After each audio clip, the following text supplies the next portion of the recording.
जैसा कि आपको ध्यान है भाई, कल हम लोगों ने 8.2 के जो एग्जाम्पल हैं, एग्जाम्पल 90 तक करा दिए थे, है ना।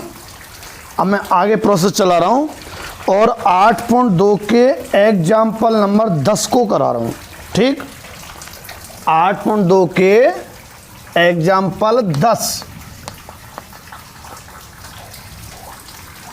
मैंने पहले भी कहा था, वीडियो देखने से पहले एक बार पुराना कल क्या हुआ था वो ज़रूर देख लिया करें, ठीक है, ताकि ये लिंक बन जाए, समझ में आ जाए।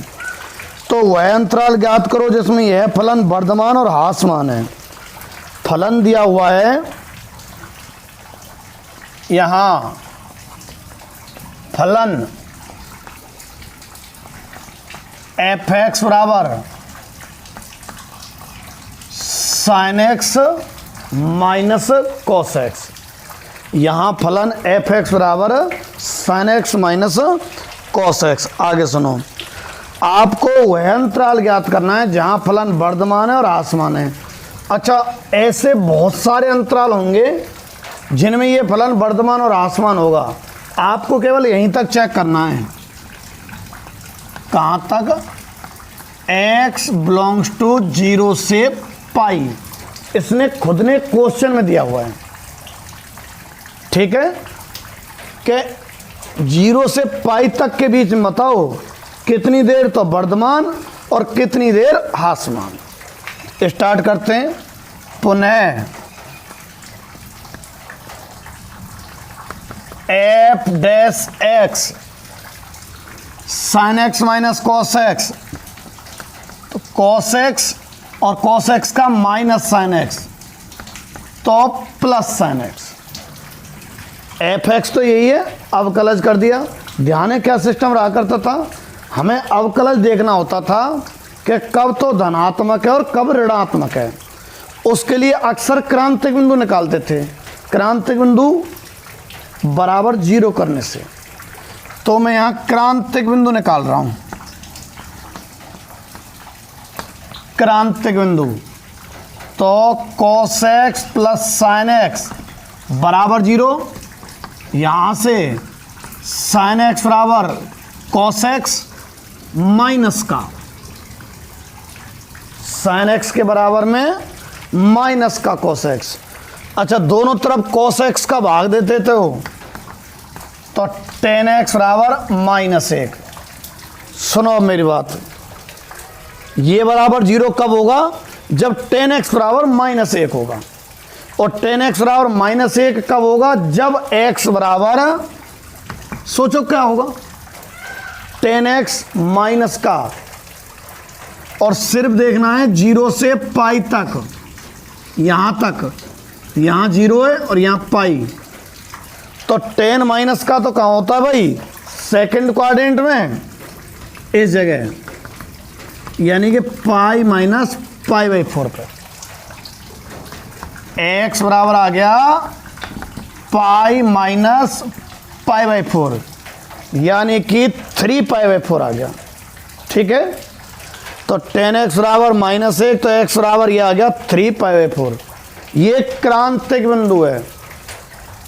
संख्या रेखा पर जमा दो क्रांतिक बिंदु को, क्रांतिक बिंदु को संख्या रेखा पर जमा दिया। अब देखो, एक तरफ तो किसी और तो धनात्मक रहेगा और किधर ऋणात्मक रहेगा। ध्यान आ गया क्या? संख्या रेखा के बाद x के मान रखते थे 3 पाई/4 से कम, क्यों ना 0 ही रख लो। काई में रखेंगे बताओ, एफ डैश एक्स में x बराबर, देखो इस पर तो एफ डैश एक्स 0 है। पिछली वीडियो देखो, ऐसा ही करता था मैं, क्रांतिक बिंदु सामने एफ डैश एक्स को 0 करता था। अच्छा, इससे ज़्यादा पे, इससे कम पे देखो, कम पे देख लो, कम तो 90 है ना, 90 रख लो, 90 degree cos 90 degree 0 plus sign 90 degree plus को 1, प्लस को है भाई इधर माइनस का। अब इधर 10-5 कोस तक तो चेक करना नहीं है, इसने कहा है केवल पाई तक देख लो, और इधर कहाँ तक देख लो? 0 तक। तो 0 से 3 पाई/4 में कैसा है ये? प्लस का। 3π/4 से पाई तक कैसा है ये माइनस का। ठीक है, संख्या रेखा से स्पष्ट है संख्या रेखा से स्पष्ट है कि x बिलोंग्स टू 0 से 3π/4 में, संख्या रेखा से स्पष्ट है x बिलोंग्स टू 0 से 3π/4 में f'(x) कैसा है भाई, पॉजिटिव है। दिख तो रहा है संख्या रेखा से, अर्थात यूं कह सकते हैं, ध्यान है क्या, जब f'(x) प्लस का होता है तो फलन वर्धमान, अर्थात x बिलोंग्स टू 0 से 3π/4 में फलन कैसा है भैया, वर्धमान।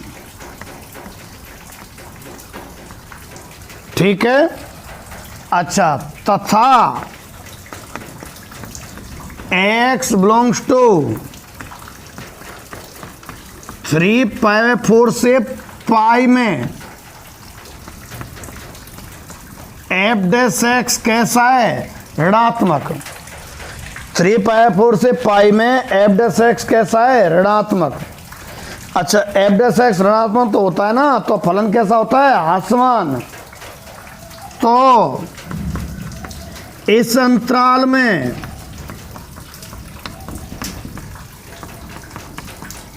फलन कैसा होगा भाई, हास्यमान है। हो गया है, बुक में ये काफी लेंदी दे रखा है, ये सही तरीका है, कोई दिक्कत वाली बात नहीं है, नोट कर लो। अगला क्वेश्चन करते हैं। वैसे तो 11वां एग्जाम्पल कराने की आवश्यकता नहीं है, पर फिर भी मैं करा रहा हूं क्योंकि तुम पूछे लो, कोई से छोड़ दो। 11वां एग्जाम्पल, x के किन मानों के लिए फलन वर्धमान या हास्यमान है। आपको यहां एग्जाम्पल 11वां करा रहा हूं मैं, यहां f(x) बराबर x अपॉन और 1+x², x के किन मानों के लिए फलन वर्धमान और हास्यमान है। तब आपसे पूछा है कि x के किन मानों के लिए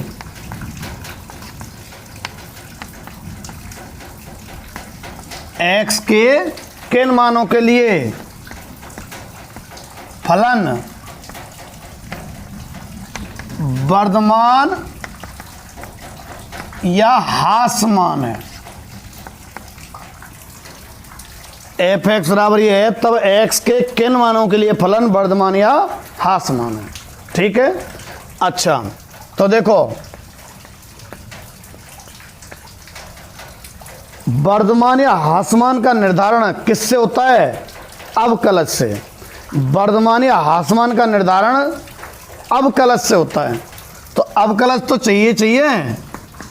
f'(x) बराबर f(x) अपॉन gx से कर लें, नीचे तो gx का होल स्क्वायर रहा करता है, फिर अब gx जो कि तो x का 1 माइनस x जो कि तो और gx का 1+x² का 0+2x,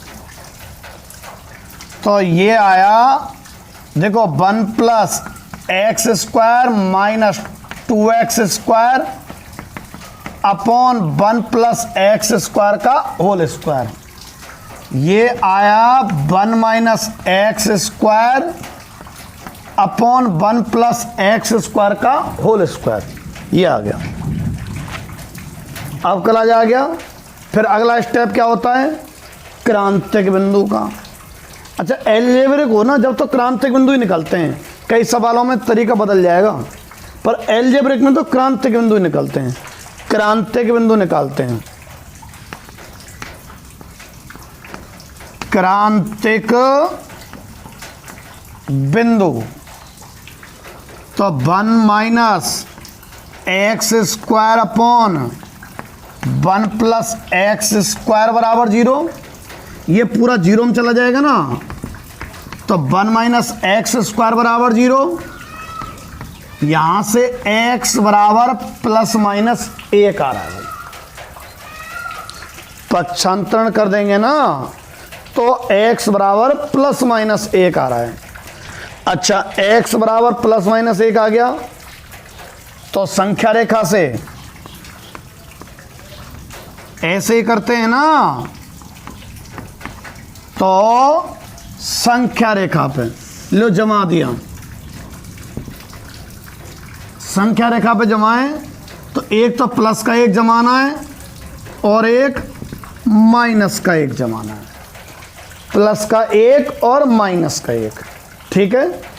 अच्छा, प्लस का 1 जो है भाई, इन पर तो एफ डैश एक्स की वैल्यू क्या है? 0। ध्यान है, इन पर तो एफ डैश एक्स की वैल्यू 0 रहती है। क्रांतिक बिंदुओं पर तो इनके अतिरिक्त एफ डैश एक्स का मान, ये रहा एफ डैश एक्स, इधर लिख दो, कोई फर्क नहीं पड़ रही हूं। देखो ये रहा, ये रहा। इसके अलावा कुछ रखो तो इनके अलावा रखना -1 और 1 के अलावा x का मान 0 रख दो। x 0 रख रहा हूं, इसमें पॉजिटिव आ रहा है। x 0 रख रहा हूं ना x की जगह, तो एफ डैश एक्स का मान देखो, इसका मान क्या आ रहा है? पॉजिटिव। x 0 इसमें ही रहेगी इनके बीच में, तो यहाँ एफ डैश एक्स का मान कैसा आ रहा है? पॉजिटिव। ये चिन्ह किसका है? एफ डैश एक्स के मान का। 1 से अधिक रखोगे ना, रख के देख लो, नेगेटिव क्रमागत आते हैं। -1 से कम रख लो, नेगेटिव रख लो। 1 से अधिक, 1 से अधिक रखा हमने, 2 रख दो, 2 नेगेटिव आ रहा है ना एक्स का मान, एक्स का नहीं, एफ डैश एक्स का। तो हो गया स्पष्ट। -1 से 1 के बीच में तो एफ डैश एक्स तो पॉजिटिव है, तो वर्तमान फलन रहे। पॉजिटिव नेगेटिव तो हुए अवकलज, यानी कि एफ डैश एक्स, और वर्तमान आसमान कौन रहे करे? फलन। अंतर दोनों में ना, फलन और फलन को अवकलज। अवकलज तो पॉजिटिव नेगेटिव और फलन वर्तमान आसमान, तो अवकलज पॉजिटिव, इस दौरान फलन आसमान, सॉरी वर्तमान। तो संख्या रेखा से स्पष्ट है, संख्या रेखा से स्पष्ट है। संख्या रेखा से स्पष्ट करें, x बिलोंग्स टू माइनस अनंत से -1 यूनियन 1 से अनंत तक, माइनस अनंत से तो -1 तक और 1 से अनंत तक। एफ डैश एक्स कैसा है? नेगेटिव है। मैं एफ डैश एक्स कैसा है? नेगेटिव। अच्छा, एफ डैश एक्स नेगेटिव है ना, समझ रहे हो आप? जब एफ डैश एक्स नेगेटिव है तो इस अंतराल में फलन कैसा होगा? आसमान। तो इस अंतराल में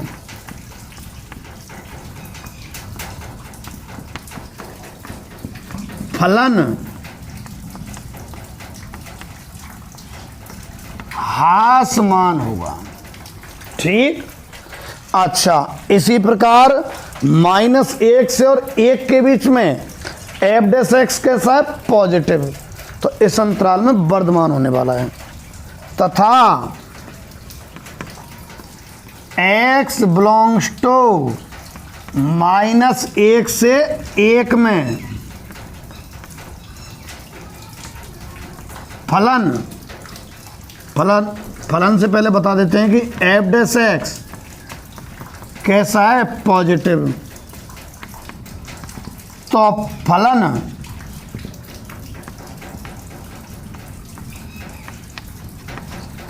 वर्धमान है, तो फलन वर्धमान है। ठीक है, इस अंतराल में वर्धमान और इस अंतराल में आसमान। बिल्कुल सरल क्वेश्चन है, किताब में काफ़ी बड़ा कर रखा है, नोट करो। अगला करते हैं। अब मैं आपको एग्जाम्पल जो 12वां है ना उसका सी करा रहा हूँ, उसमें एक छोटी सी ट्रिक है।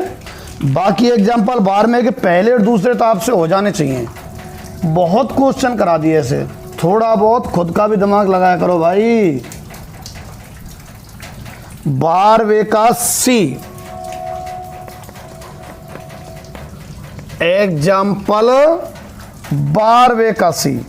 ठीक है, यहां एफ एक्स बराबर एक्स प्लस 1 का क्यूब है, क्या है क्यूब, और एक्स माइनस 3 का क्यूब।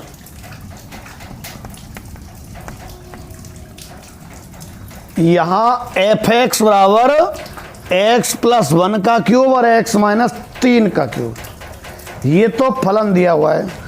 ऊपर लिख रहा है वह अंतराल ज्ञात करो जिसमें फलन वर्धमान या ह्रासमान हो।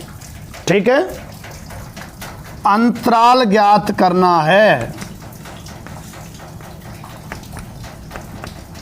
अंतराल ज्ञात करना है जहां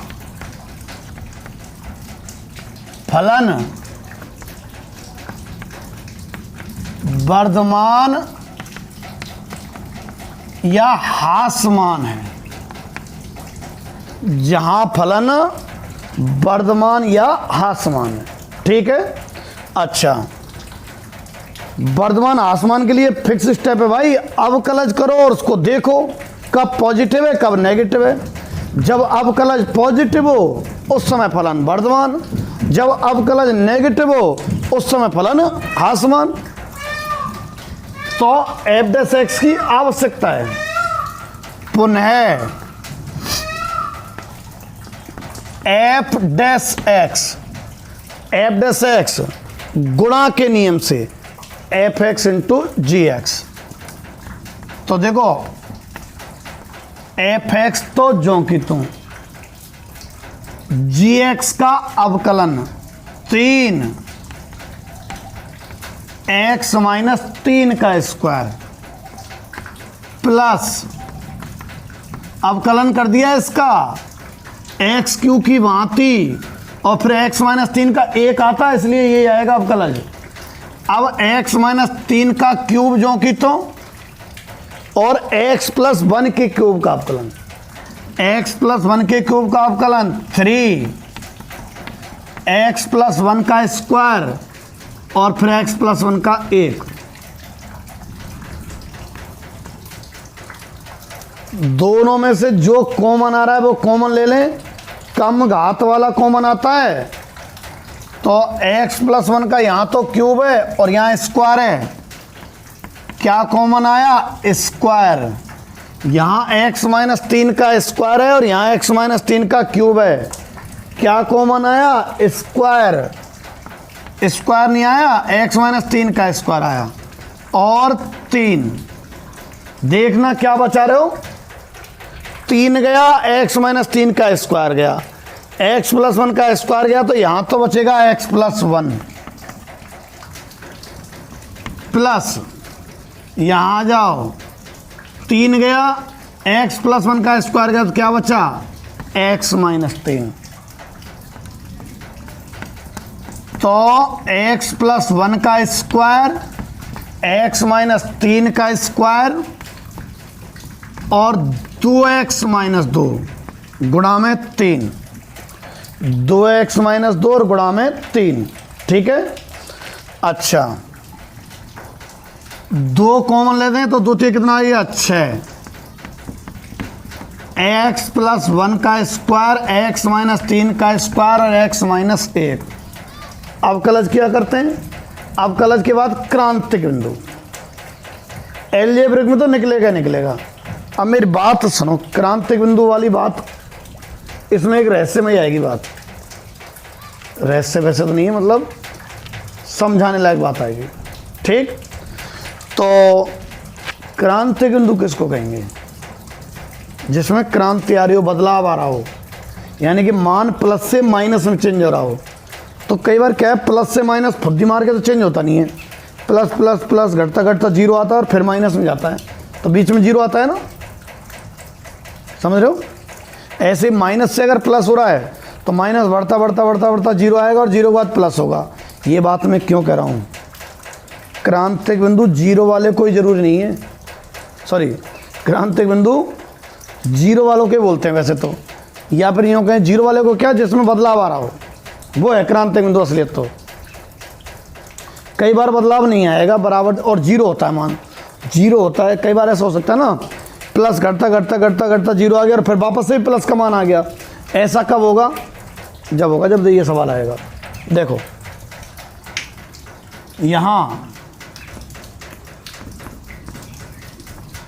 इनको देखें, एफ डैश एक्स बराबर जीरो, तो एक्स बराबर बताऊं, इसे बराबर जीरो करने से -1, इसे बराबर जीरो करने से 3 और इसे बराबर जीरो करने से 1। मैं संख्या रेखा पर जमा रहा हूं इन तीनों मानों को, -1 को पहले 1 और फिर 3। ये वर्ग से जो आए ना यहाँ पे, वे वास्तविकता में क्रांतिक बिंदु नहीं है। एक तो इसे बराबर जीरो करने से, इसे बराबर जीरो करने से, कारण सुनो, वर्ग है ना, क्या रही फिर इससे, एक ये है। अगर ये प्लस का आएगा तो पूरी राशि प्लस की आएगी, क्योंकि वर्ग तो प्लस के ही आएंगे, ये दोनों तो सदा प्लस के रहेंगे। तो ये प्लस तो पूरा प्लस, अगर ये माइनस तो पूरा माइनस, सिर्फ और सिर्फ इस पर निर्भर है भाई। ये दोनों प्लस के हैं, देखो प्लस प्लस, इसका मान अगर प्लस आया तो रिजल्ट प्लस, और इस तीसरे का मान अगर माइनस आया तो देखो प्लस प्लस माइनस क्या आ जाएगा, माइनस। तो निर्भर इस पे है, केवल किस पे, x - 1 पे। कुल मिला के वर्ग को बराबर जीरो करने से ना क्रांतिक बिंदु नहीं आएंगे। हाँ, एफ डैश एक्स जरूर जीरो है इन पे, x का मान -1 रखेंगे तो एफ डैश एक्स जीरो होगा।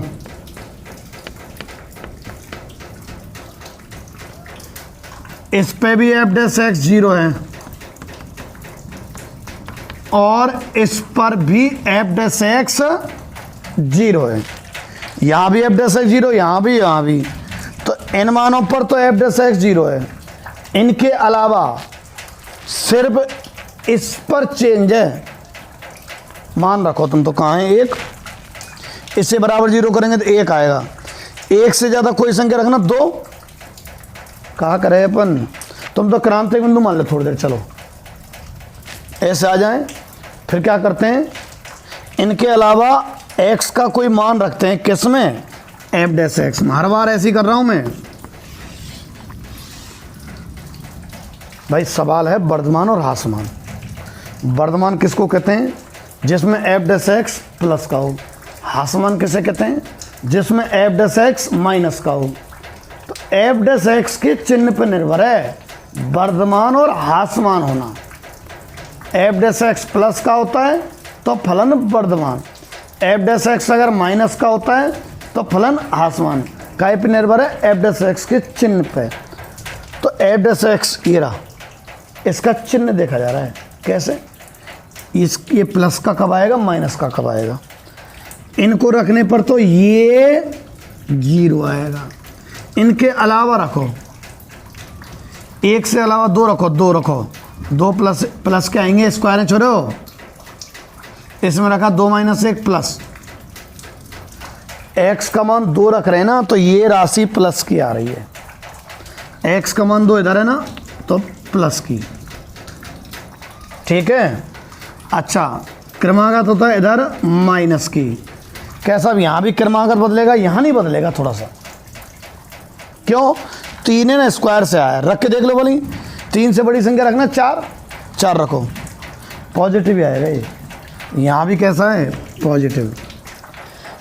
3 रखने पर तो एफ डैश एक्स 0 है, 3 रखें जब तो एफ डैश एक्स 0 है, 3 से ज़्यादा रखेंगे तो एफ डैश एक्स प्लस, 3 से कम रखेंगे तो एफ डैश एक्स प्लस, पर कम कहाँ तक, 1 तक, 1 के बाद इधर माइनस। अच्छा -1 से कम रखेंगे तो भी ये माइनस। ये क्रांति बिंदु नहीं है ना, क्योंकि वर्ग जो है ना, वर्ग तो प्लस का रहेगा तो वो चिन्ह बदल ही नहीं सकता। चिन्ह तो कौन बदलता है, माइनस का मान। ठीक,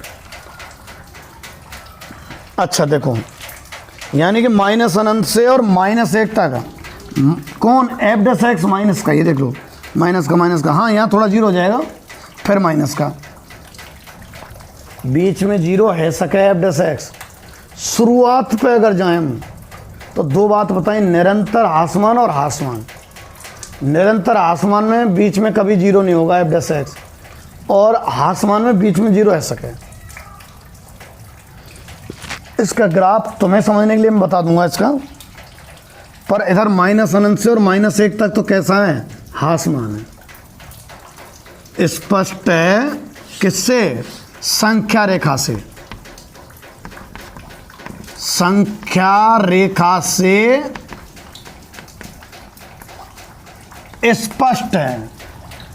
संख्या रेखा से क्या स्पष्ट है कि x बिलोंग्स टू कहां से, माइनस अनंत से -1। इसमें एफ डैश एक्स नेगेटिव है। अच्छा, एक जगह 0 भी है, ठीक है, पर मैंने कहा था बीच में अगर 0 बजा तो ह्रासमान माना जाएगा, बस निरंतर ह्रासमान नहीं होगा, ह्रासमान तो है। ठीक है, तो x बिलोंग्स टू माइनस अनंत से -1 में फलन कैसा है, ह्रासमान। इसी प्रकार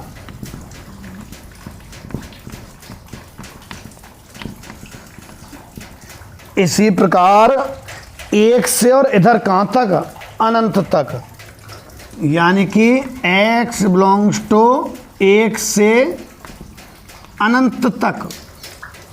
इसी प्रकार x बिलोंग्स टू 1 से अनंत तक। एफ डैश एक्स पॉजिटिव है, मतलब 0 से बड़ा है, और 0 भी है, बीच में 0 आ जाए तो कोई दिक्कत वाली बात नहीं है, मतलब बढ़ता जा रहा है और बीच में ग्राफ यूँ समांतर आ गया, कांस्टेंट आ गया और फिर बढ़ रहा है, तो अभी कैसा माना जाता है, वर्धमान माना जाता है। शुरुआत में बताई मैंने। तो F dash X greater than equal to 0, तो इस अंतराल में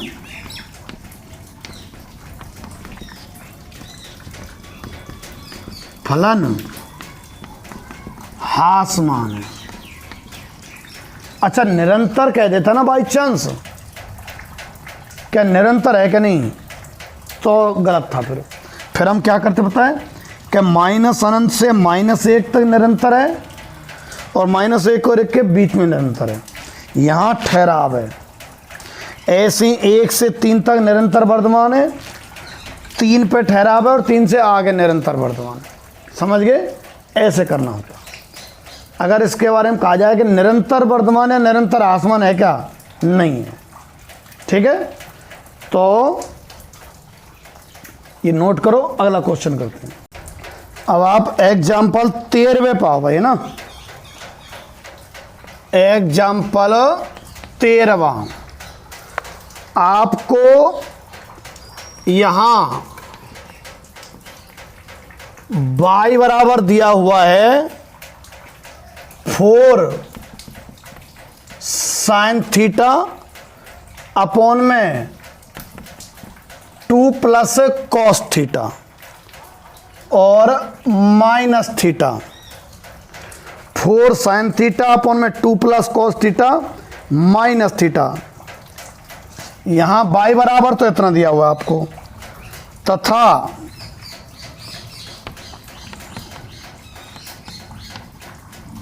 अंतराल इसने दे रखा है बड़ा ब्रैकेट। ठीक है, तो यहां अंतराल 0 से π/2 में हमें वर्धमान सिद्ध करना है।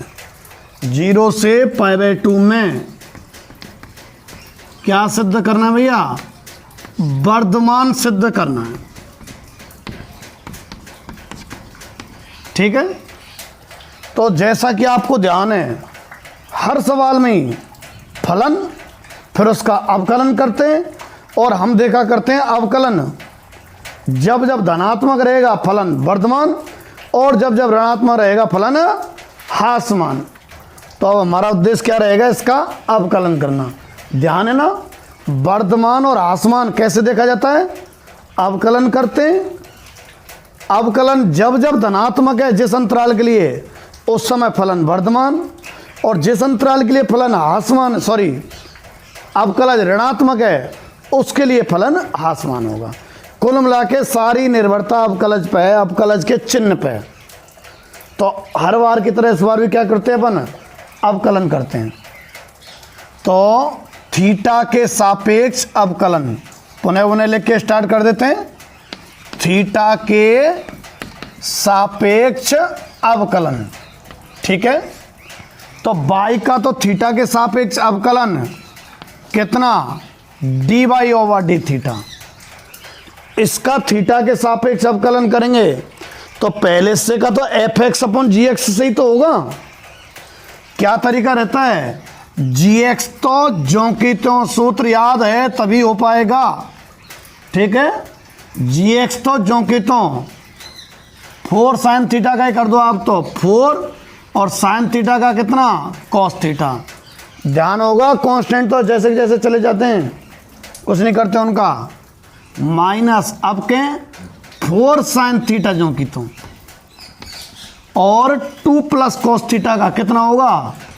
0 minus sine theta upon gx का स्क्वायर, यही तो है gx, तो इसका स्क्वायर,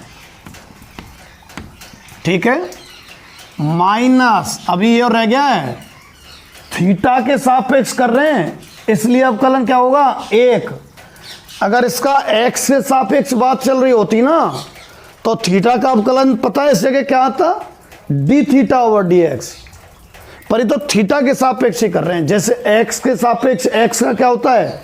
1, ऐसे ही थीटा का थीटा के सापेक्ष क्या होगा? 1, तो 1 हो गया इसका।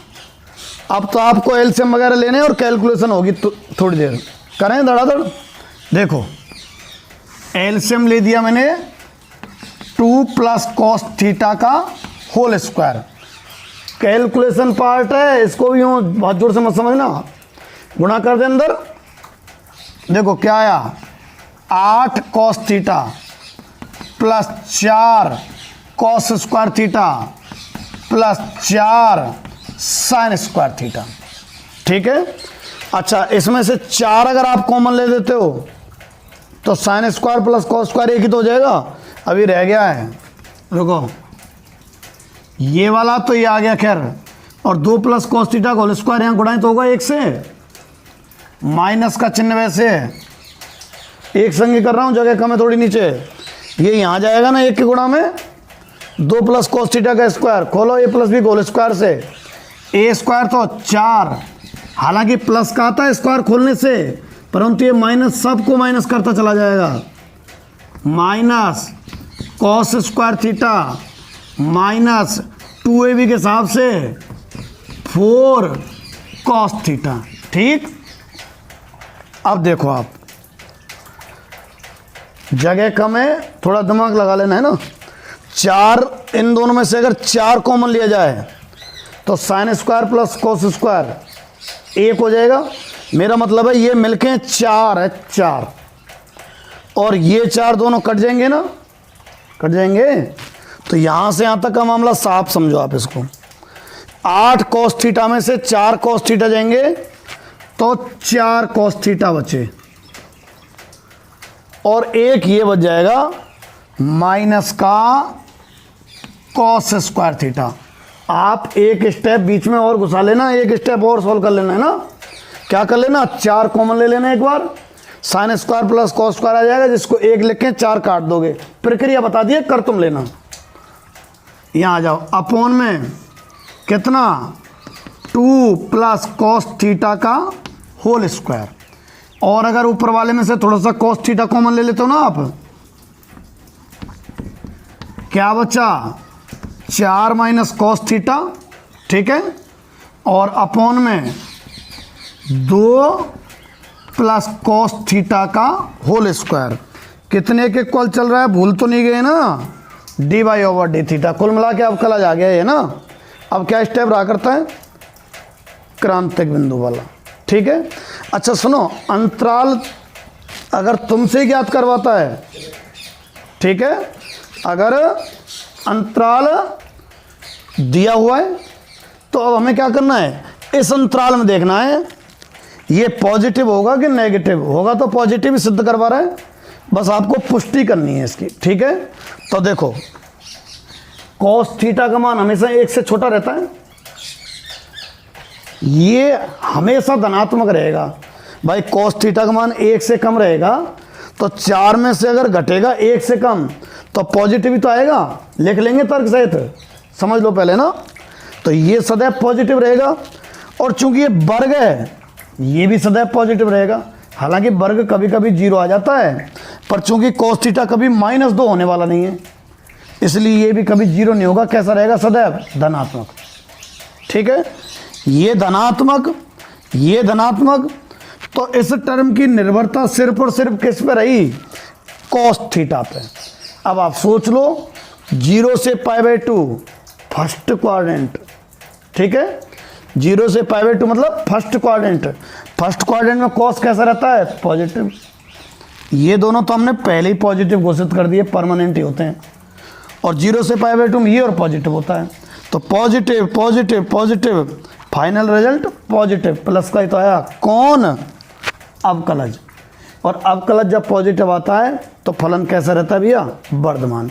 अब जो मैंने बात बताई इसको लिख दें, क्या बताई थी कि कॉस थीटा का मान 1 से कम होता है।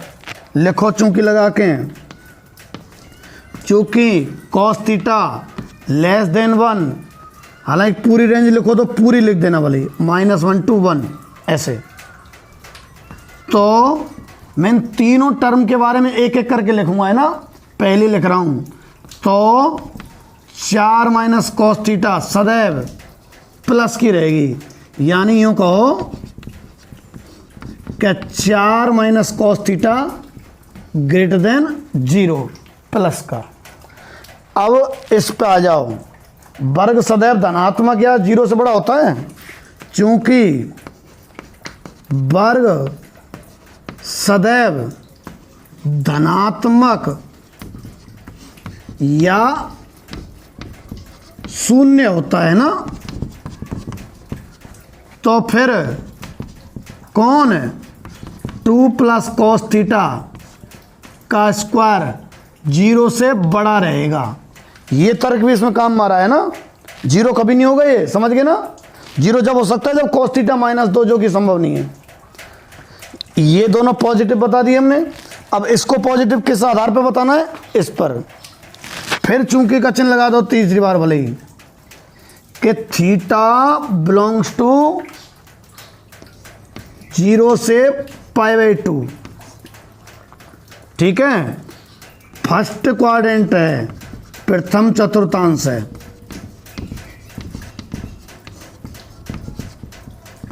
प्रथम चतुर्थांश है, तो cos थीटा इसमें कैसा रहेगा, 0 से बड़ा रहता है, पर चूंकि इसने 0 और π/2 दोनों सम्मिलित कर रखे हैं, तो cos थीटा वैल्यू 0 भी हो सकती है, ठीक। तो देखो ये पॉजिटिव और लगभग ये पॉजिटिव, तीनों जब पॉजिटिव हैं तो f' या फिर dy/d थीटा कैसा रहेगा, धनात्मक। यहां लिख रहा हूं मैं ना, इतना सा ही बचा हुआ है, एक संग लिख दो भले ही, चाहे लिख दो डायरेक्ट यहाँ। अतः थीटा बिलोंग्स टू 0 से π/2 में, ठीक है। dy/d थीटा कैसा होगा, पॉजिटिव या 0 लिख दूं, यानी कि ग्रेटर देन इक्वल टू 0। मैंने कहा था अगर अवकलज 0 मतलब वर्धमान के लिए अवकलज 0 से बड़ा रहता है। अच्छा 0 भी हो सकता है कभी कभी, बस उस केस में क्या होता है, निरंतर नहीं माना जाएगा, ठीक है, निरंतर वर्तमान नहीं होगा। तो D Y over D theta greater than equal to 0 है, लिख दो बस, यही तो तर्क होता है। अब कल धनात्मक या शून्य हो तो फलन कैसा होता है, वर्धमान, लिख दो सीधे। अतः फलन कौन से अंतराल में, थीटा बिलोंग्स टू 0 से π/2 में कैसा होगा भाई, वर्धमान लिख दिया है ना, नहीं देख रहा हो तो वर्धमान होगा।